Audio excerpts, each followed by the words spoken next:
இன்று பௌர்ணமி. குலதெய்வத்தை வழிபடுவோம், எல்லா வளமும் பெறுவோம். குலதெய்வ வழிபாடு எப்போதும் சிறந்தது. அதிலும் பௌர்ணமி தினத்தன்று குலதெய்வ வழிபாடு என்பது மிகவும் இன்றியமையாதது.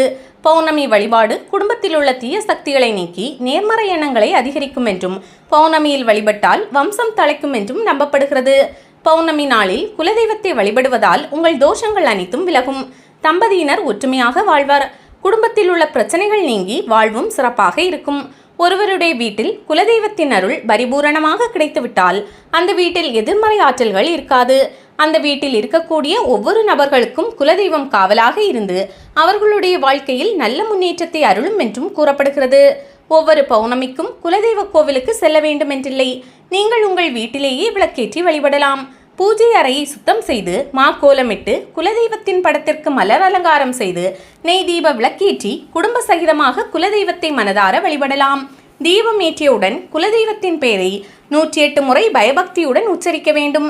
பின்னர் நைவேத்தியமாக வெண்பொங்கல் அல்லது சர்க்கரை பொங்கல் படைக்கலாம். படைத்த நைவேத்தியத்தை அக்கம் பக்கத்தினருக்கு கொடுத்து மகிழலாம். எளிய முறையில் இப்படி குலதெய்வ வழிபாடு செய்தாலே போதும். குலதெய்வத்தின் அருள் உங்கள் குடும்பத்திற்கு பரிபூரணமாக கிடைக்கும்.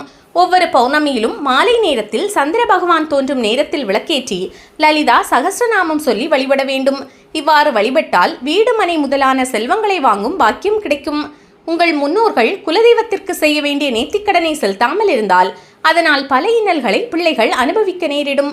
அத்தகைய குலதெய்வ குற்றம் நீங்கள் பெரிய பெரிய கோவிலுக்கு செல்ல வேண்டும் என்ற அவசியமில்லை. தொடர்ந்து 3 பௌர்ணமி தினத்தில் உங்கள் குலதெய்வ கோவிலுக்கு சென்று வழிபட்டாலே போதும்.